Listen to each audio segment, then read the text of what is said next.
여러분 안녕하십니까? 트럼프 미국 대통령이 취임 100일을 앞둔 인터뷰를 통해 많은 발언을 쏟아냈습니다. 먼저 북한과는 심각한 충돌을 빚을 수 있다면서도 평화적 해결을 언급했습니다.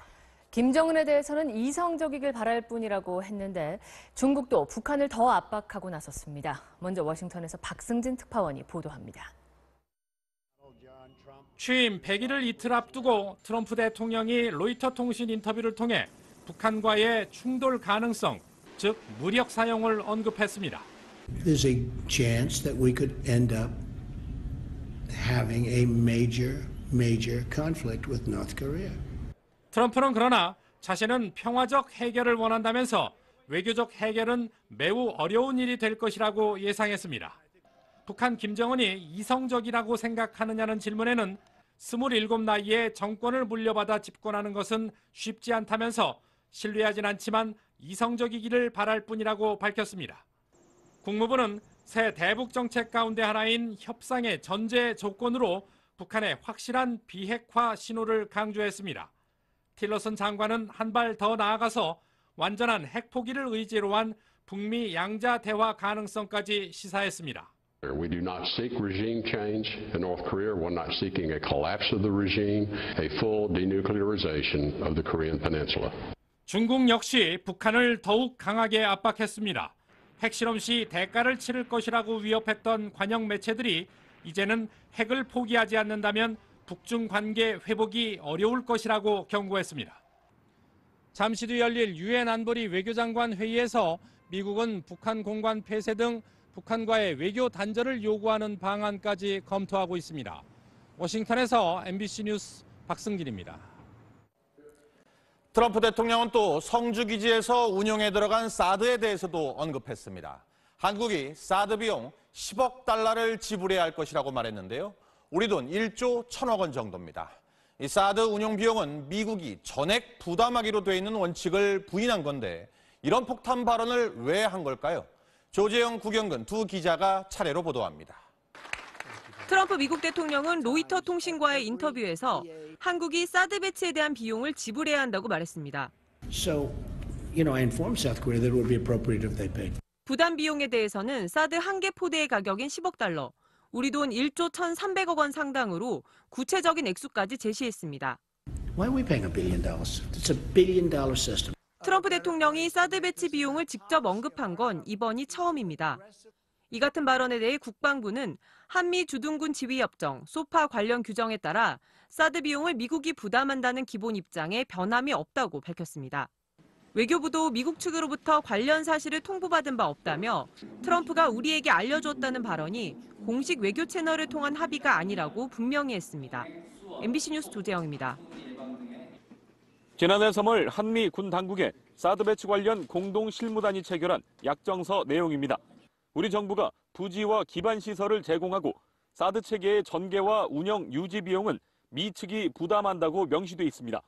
그동안 주한미군에 적용됐던 소파 규정을 토대로 한 것으로 당시 미 군 당국도 이를 수용했습니다. 그럼에도 트럼프 대통령이 사드 비용을 거론한 것은 방위비 분담금 인상 주장을 재확인한 것으로 보입니다. 트럼프 대통령은 그동안 미군이 한국을 보호해주고 있다며 이에 따른 분담금 인상을 지속적으로 요구해왔습니다. 상황에 따라 주한미군 철수라는 카드까지 내밀며 한미 동맹에 대한 우리의 의지를 시험하는 거 아니냐는 분석이 제기됩니다. 방위비 분담 문제를 포함한 여러 가지 한미 동맹 현안에 대해서 미국이 주도권을 갖고 이끌어 나가겠다. 더불어민주당은 사드 배치를 차기 정부로 넘겨 국회 동의를 얻어야 한다고 주장한 반면 자유한국당은 좌파 정부 탄생을 우려한 미 트럼프 행정부의 입장이라며 엇갈린 반응을 보였습니다. 국민의당은 이면 합의 의혹을 제기했고 바른정당은 한미 군당국의 합의 준수를, 정의당은 국민 동의 없는 강매라고 각각 주장했습니다. MBC 뉴스 구경근입니다. 다음 소식입니다. 북한이 사흘 전 실시한 대규모 화력 시범 훈련의 모습을 사진에 이어 오늘은 동영상까지 공개했습니다. 체제 선전 효과를 극대화하려는 목적이 엿보입니다. 김세진 기자의 보도입니다. 리무진에 탄 김정은 노동당 위원장이 정렬된 무기 앞에서 사열을 합니다. 조선인민군 6회 공군 무력은 군정 합동 타격 시위를 하기 위하여 정렬하였습니다. 곧바로 수백 대의 자주포와 방사포들이 해안에 집결하고 이어 김정은이 전망대에 오르자 전투기와 폭격기가 미 항공모함을 가정한 무인도에 타격을 가하기 시작합니다. 해상에서 잠수함들은 어뢰를 발사하며 수중 전투 능력도 과시합니다. 적당히 흥이 오른 김정은이 고갯짓을 하자 일제히 포격이 시작됩니다.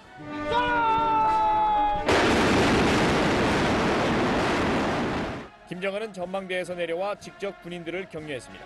북한은 헬기 촬영 영상까지 동원해 이번 화력 시범이 대규모로 이루어졌음을 강조했습니다.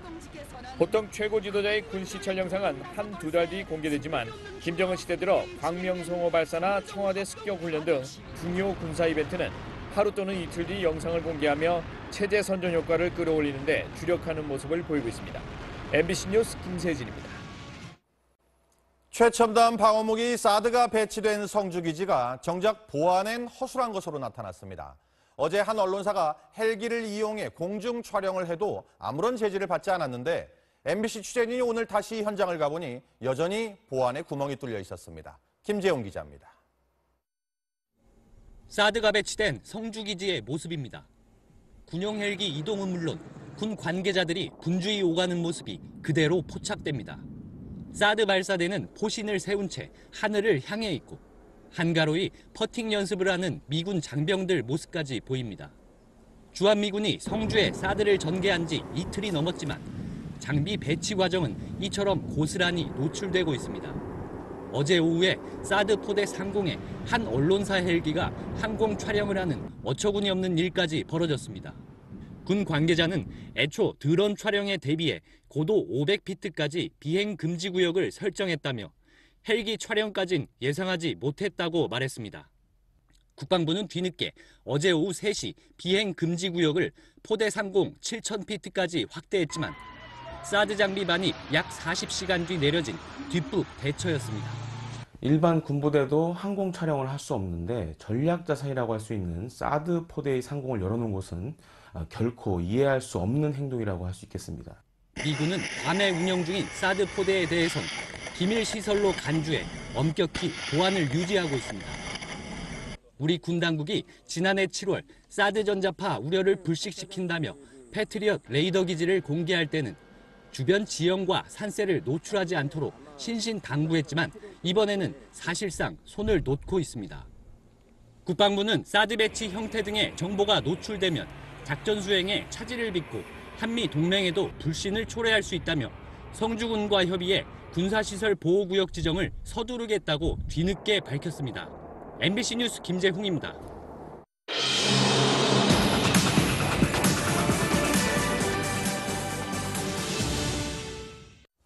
최근 보수 표심 이탈로 지지율이 하락세인 국민의당 안철수 후보가 개혁 공동정부 카드로 승부수를 띄웠습니다. 바른정당은 소속 의원의 절반 이상인 20명이 3자 후보 단일화를 거듭 촉구하며 유승민 후보를 압박했습니다. 김세로 기자입니다. 국민의당 안철수 후보는 기자회견에서 탄핵 반대와 개파 패권 세력을 뺀 모든 합리적 세력과 손을 잡고 개혁 공동정부를 만들겠다고 밝혔습니다. 사실상 비문재인, 비패권, 비박근혜 연대를 제안한 것입니다. 국민을 위한 개혁과 협치에 동의하는 모든 정당, 정치 세력과 함께 하겠습니다. 어젯밤 회동한 김종인 전 의원에게 개혁 공동정부 준비위원장을 제안했고 김 전 의원은 안 후보와 나눈 얘기에 믿음을 갖고 있다며 수락 의사를 밝혔습니다. 저와 함께 이런 개혁 공동정부에 대한 부분들 의논을 하고 싶습니다.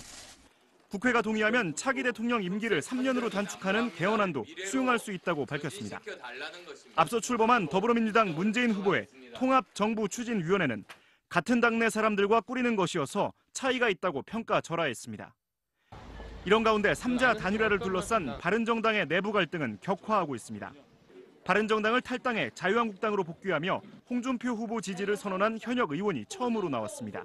좌파의 집권을 지지하기 위해서는 분열된 보수가 다시 하나로 합쳐야. 또 소속 의원 절반이 넘는 20명이 단일화에 응하지 않는 것은 국민의 뜻을 거역하는 것이라는 성명을 내며 유승민 후보를 압박했습니다. 그러나 유 후보는 반발했습니다. 제가 경고를 하는데 이제 흔들기 그만하고 도와주기 싫으면 최소한 가만히 있어야 된다. 인위적 단일화의 실현 가능성은 높지 않다는 전망 속에 공동정부론이 대안으로 부상하고 있습니다. MBC 뉴스 김세로입니다. 조금 전까지 보셨겠지만 5당 대선 후보들은 오늘 TV 토론회 대비에 집중했습니다. 일부 후보들은 외부 일정을 최소화하며 전략자기에 온 힘을 쏟았는데요. 토론회 준비하랴 유세하랴 후보들의 바빴던 하루 박준규 기자가 정리했습니다. 자유한국당 홍준표 후보는 교회연합회를 방문해 기독교계가 나서준다면 역전의 계기를 만들 수 있다며 지지를 호소했습니다. 이어 교원단체 총연합회와 박정희 전 대통령 기념도서관 등을 잇따라 방문해 보수 결집을 호소하면서 현행 대학 입시 제도와 로스쿨 제도 등은 신분의 대물림만 부추긴다고 비판했습니다. 지금은 가난한 집에 수재가 날 수가 없는 구조가 그런 잘못된 구조를 타파하는 것이 한국 교육에 나아갈 길이 아닌가. 바른정당 유승민 후보는 아파트 경비원들을 만나 최저임금을 올리면 일자리가 사라질 수도 있다는 현실적 고충 등에 관해 이야기를 나눴습니다. 일자리가 사라지거나 계약을 좀 악용해가지고 최저임금을 안 지키는 그런 부분을 국가가 어떻게 좀 도와드릴 수 있느냐. 정의당 심상정 후보는 프랑스 대선에서 마린 르펜은 한석짜리 정당으로 돌풍을 일으켰다며 젊은 유권자들의 지지를 호소했습니다. 정의당은 한석이 아니라 6석이나 돼요. 뭘 주저하십니까, 여러분? 더불어민주당 문재인 후보는 공식 일정 없이 TV토론에 데뷔하는 대신 당선대위를 통해 일자리와 청년 정책 등을 담은 공약집을 공개했습니다. 국민의당 안철수 후보도 통합정부 구상 발표 이후 아무런 일정을 잡지 않은 채 토론회를 준비했습니다. MBC 뉴스 박준규입니다. 이번 대선처럼 대통령에 당선되자마자 정권인수위원회 없이 새 정부가 들어서는 경우 국정을 함께 이끌 국무총리나 장관이 누가 될지도 관심사입니다. 섀도우 캐비닛을 공개하자는 말도 있는데 그림자 내각, 예비 내각이라고 하죠. 영국에서 생긴 전통인데 정권 획득에 대비해 야당이 내각 강요 등을 미리 짜두는 겁니다. 우리도 필요한 것 아니냐 대선 후보들도 고민하고 있습니다. 이재민 기자입니다. 더불어민주당 문재인 후보는 집권하면 비영남 출신 인사를 총리로 지명하고 선거 마지막 단계에서 미리 공개하겠다는 뜻을 밝혔습니다. 제가 영남인 만큼 영남이 아닌 분을 적어도 초대에는 그런 분을 총리로 모시겠습니다. 인사검증 등을 맡는 제조 산하 조직을 가동하고 있다는 말도 나오지만 문 후보 측은 부인합니다. 자유한국당 홍준표 후보는 총리는 충청이나 영남, 법무장관은 호남 출신 인사를 염두에 두고 있다고 밝혔습니다. 교육부 총리 같은 경우에는 정조조를 제압할 수 있는 그런 보수 우파. 청와대 안보실장은 한미연합사 대장 출신을 임명해 한미동맹을 강화하고 국방부와 기획재정부 장관 등의 당내 인사나 우파 인사를 고려하고 있다고도 했습니다. 국민의당 안철수 후보는 열린 내각을 강조합니다. 저는 오픈 캐비넷 하겠다고 했습니다. 이 문제를 해결하기 위해서 우리나라에서 최적임자가 반기문 전 유엔 사무총장을 외교 특사로 영입하겠다고 밝혔듯이 지역과 정치색을 넘어 능력 있는 인재 중심의 내각을 만들겠다는 겁니다. 일단 예비 내각 발표 자체에는 문제가 없다는 게 중앙선거관리위원회 입장입니다. 선거 전략의 일환으로 볼 수 있어 당선 목적은 매수죄에 해당된다고 단정하기 어렵습니다. 후보 측에선 오만해 보일까와 내부 잡음 등을 우려해 소극적이지만 긍정적인 평가도 많습니다. 인사 능력도 검증할 수 있고 통합 능력도 검증할 수 있고 안정감을 얻을 수 있다는 점. 예비 내각의 면면을 유권자들이 미리 평가할 수 있도록 하는 게 대선 이후 국정 안정을 위해서도 필요하다는 지적입니다. MBC 뉴스 이재민입니다. 한겨레 신문사의 부국장급 직원이 성추행 혐의로 재판에 넘겨졌습니다. 찜질방에서 잠을 자고 있는 여성에게 다가가 입을 맞췄다고 합니다. 박철현 기자입니다. 서울 중구에 있는 한 찜질방입니다. 한쪽에는 남녀가 함께 사용하는 공용 수면실이 있습니다. 지난 2월 14일 새벽 5시쯤 52살 하모 씨는 이곳에서 누울 곳을 찾던 중 잠을 자고 있는 30대 여성 A씨를 발견했습니다. 검찰에 따르면 하 씨는 A씨에게 다가갔고 이어 발로 A씨를 건드렸습니다. 여성이 자고 있는 게 확실한지 확인하기 위해서입니다. A씨가 움직이지 않는 것을 확인한 하씨는 옆에 앉은 뒤 A씨의 입술에 입을 갖다 댔습니다. 이어 피해자가 별다른 반응을 보이지 않자 다시 입을 맞춘 것으로 검찰은 파악했습니다. 하씨는 현장에서 현행범으로 체포됐습니다. 조사 결과 하씨는 한겨레 신문사 소속 부국장인 것으로 드러났습니다. 서울중앙지검 여성아동범죄조사부는 하씨를 준강제 추행 혐의로 재판에 넘겼습니다. 준강제 추행이란 피해자가 수면 등 한거 불능인 상태를 이용해 피해자를 추행한 범죄입니다. 한겨레 신문은 하씨를 대기 발령하고 징계 절차에 들어갔다고 밝혔습니다. MBC 뉴스 박철현입니다. 공무원 시험에 도전 중인 이른바 공시생이 25만 명이 넘는데 합격문이 바늘구멍이라 한 해 3% 정도만 성공을 합니다. 이런 압박감을 견디다 못해 극단적인 선택을 하는 경우가 잇따르고 있습니다. 장현주 기자입니다. 지난 24일 청주의 한 고속도로 휴게소 화장실에서 20대 남성이 목을 매 숨진 채 발견됐습니다. 4년째 준비해온 공무원 시험에 낙방한 뒤 어머니와 함께 고향으로 가던 길이었습니다. 아니 있었다라는 것만 저도 얘기를 들었고 있던 사람들은 그때 충격받아가. 경찰 시험 합격자 발표가 있던 지난달 23일에는 30대 공시생이 나무에 목을 맸습니다. 수첩에는 제대로 준비하지 못하고 시험을 쳤다. 더는 버틸 힘이 없다는 글을 남겼습니다. 서울 노량진 고시촌. 오랜 고시 생활의 압박은 비좁은 방만큼이나 답답하게 조여옵니다. 기회 자체가 별로 없으니까 이번에 떨어지면 바로 내년이고 내년에 떨어지면 바로 내후년이니까. 고시원과 학원에 내야 하는 돈은 납덩이처럼 무거운 부담입니다.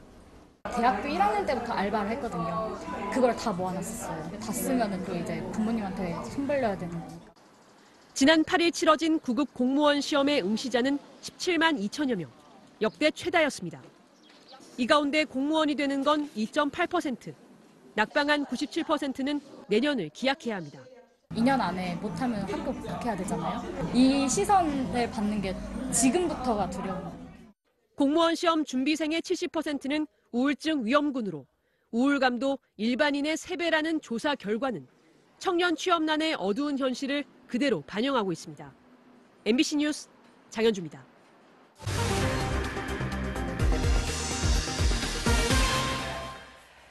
공무원 시험 경쟁이 너무 치열하다 보니 단 1점 차이로도 당락이 좌우되는데요. 그렇다 보니 각종 유공자에게 주어지는 가산점이 특혜라는 논란까지 일고 있습니다. 전기영 기자입니다. 공무원 준비 학원이 밀집한 노량진 학원가. 5.18 유공자가 공무원을 싹쓸이한다는 전단이 곳곳에 붙어 있습니다. 국가고시에서 5.18 유공자는 물론 그 가족들까지 가산점을 받기 때문에 일반 수험생들이 역차별을 받는다는 내용입니다. 제 후손들이 저렇게까지 혜택을 받아야 되나 사실 이런 생각은 했었어요. 한 문제 차이로 떨어지는 사람들도 되게 많거든요. 5.18을 포함해 독립운동과 6.25 참전 등으로 숨지거나 다쳐 유공자로 인정되면 본인과 직계 가족은 각종 국가고시에서 과목당 5에서 10%의 가산점을 받습니다. 지난해 16만여 명이 응시했던 9급 공무원 시험에선 합격자 4,100여 명 중 132명이 유공자 출신으로 나타났습니다. 921명이 선발된 7급 공무원에선 63명이 가산점을 받고 합격했습니다. 지난해 청년 실업률이 10%를 돌파할 정도로 최악의 취업난이 이어지자 가산점 제도를 놓고 수험생들의 볼멘 하소연이 이어지고 있습니다. 평균 30대 1, 최대 50대 1까지 이르는 높은 경쟁률 때문에 소수점대 점수차로 당락이 갈리는 공무원 시험에서 가산점은 합격에 영향을 주는 결정적인 변수라는 것입니다. 가산점이 아니라 그런 전형끼리 모아서 그런 사람들끼리 경쟁하면 괜찮을 거라 생각해요. 정부는 국가유공자의 과다 합격을 막기 위해 국가유공자 등의 공무원 채용 인원을 전체 합격자의 30%로 제한하고 있습니다. 가산점 제도가 시행된 1961년부터 국가기관에 취업한 유공자와 가족 숫자는 퇴직자를 제외하고 3만 2천 명이 넘는 것으로 집계됐습니다. 지난 56년 동안 연평균 584명이 가산점을 받아 공무원과 공기업 직원 등으로 채용됐습니다. MBC 뉴스 전기영입니다. 주요 정당 대선 후보들이 조금 전 중앙선거방송 토론위원회가 주관하는 TV 토론회에서 다시 맞붙었습니다. 각종 경제 공약과 공약 실천을 위한 재원 마련 방안을 놓고 설전을 벌였습니다. 먼저 조영익 기자가 전해드립니다.